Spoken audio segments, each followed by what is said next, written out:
Lord Vader's scarred and disfigured face was something that he took great disgust in. Every time he had the opportunity to look himself in the eye, he saw the failures of Mustafar, the failures of Anakin Skywalker, and yet at the same time, he was oddly grateful for the hatred that his very body now represented, a cybernetic monster, an avatar for the dark side of the Force. Among the galaxy, very few individuals would ever see Darth Vader with his mask off, and even less would live to tell the tale. There were of course several Imperial officers that saw Vader with his mask off, and depending on how they reacted, dictated whether they lived or died. If they reacted with shock and disgust, their lives would come to a bitter end at the hand of the Dark Lord. But if they held their composure in the face of death itself, they may live to see another day. However, there was one scenario where Darth Vader actually lost his mask as a result of combat, something that was exceptionally rare, especially in the confines of a lightsaber duel. A moment that would change the young Galen Merrick forever,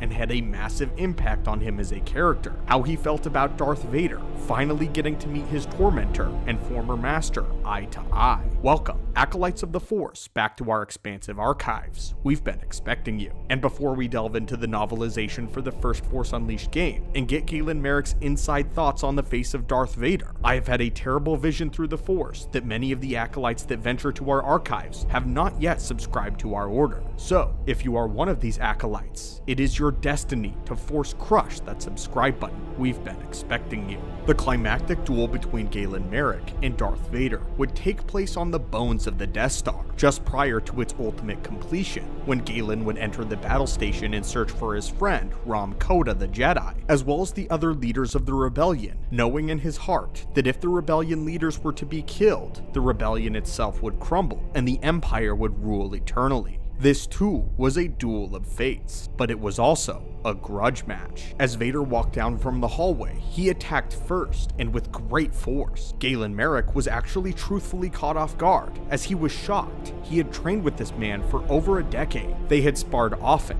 but this was something truly different. Every blow that Vader struck against Galen Merrick was meant to be a killing blow. But Galen Merrick too had grown to be a master of the blade and a master of the Force. But beyond this, Galen Merrick now had a reason to fight. As the duel progressed, the mind state of Galen Merrick grew more and more frustrated. As the seemingly changed man, an agent of the light side, could hear the darkness whispering, seeping into his very veins, just as Vader had taught him. Galen Merrick struggled to resist its calls and beckons, realizing that Darth Vader was motivated by these same things, by pain, by anger, grief, and by being ashamed. And it was in this moment that Galen Merrick realized he would need something more than the dark side to defeat such a powerful enemy. He knew that beyond the very mask of Vader that he saw, he sensed something dark and twisted, but something oddly tragic. And this is why Galen Merrick laid into the light side emotion of pity. Make no mistake, however, Galen Merrick had no intentions of attempting to turn his master in this moment. He knew that would be impossible. Instead, he intended to kill him, to break his master's chains, knowing in death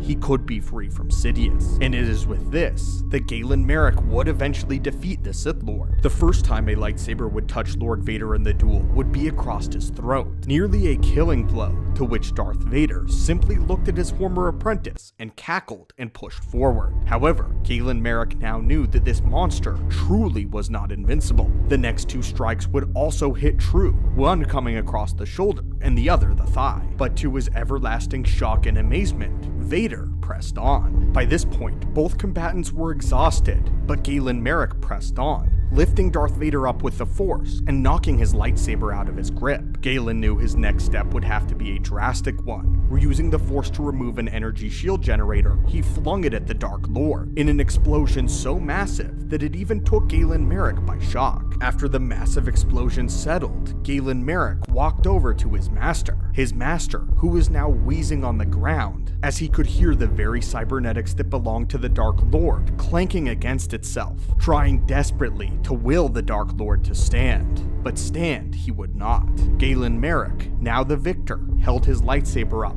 and prepared to deliver the killing blow. Before striking true though, Darth Vader would do something shocking, saying this: "Your hatred gives you strength. You are at last a master of the dark side." Now though, Darth Vader would meet Galen Marek eye to eye, as Galen Marek gasped, realizing that half of Darth Vader's mask had been blown away in the explosion. Darth Vader's voice echoed, now weaker though.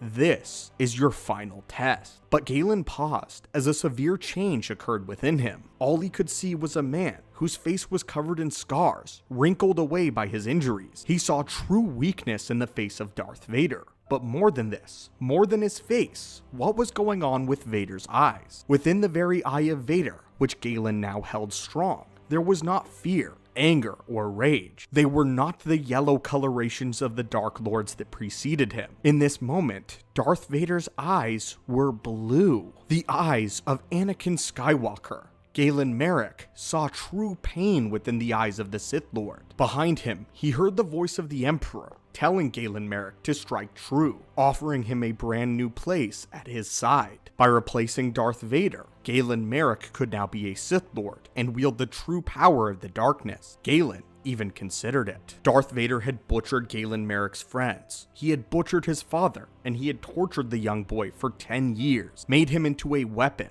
made him into something he was never meant to be, changing and scarring Galen Marek on the inside and outside forever. In the end though, all Galen Marek could focus on entirely were the eyes of Darth Vader, the eyes of a man who embraced the dark side of the Force, in a decision, in a path that Galen Marek refused to follow. It was Vader's blue, defeated eyes that drew Galen Marek to the light side and caused him to reject the dark entirely. Galen Marek, Starkiller, realized that killing Darth Vader would bring him no peace. It would bring him no hope, and it would essentially doom the galaxy forever. And in this moment, Galen Marek made the decision that a Jedi would, making the decision that would save the rebellion and make way for the return of the Jedi in Luke Skywalker, and even the redemption of Darth Vader himself. But anyway, my friends and fellow acolytes of the Force, what are your thoughts on this massive revelation? Again, thanks to the novelization for The Force Unleashed. What are your thoughts on Darth Vader's blue eyes in this moment, and how Galen Marek reacted to seeing his master's face for the first time? I personally believe this to be a quite brilliant moment and reveal the true pitfalls of the dark side. The dark side never did anything good for Vader. It never brought him joy, happiness, peace, or any real purpose. It only brought him pain, and Galen Marek saw that. But now, my acolytes, I turn to you.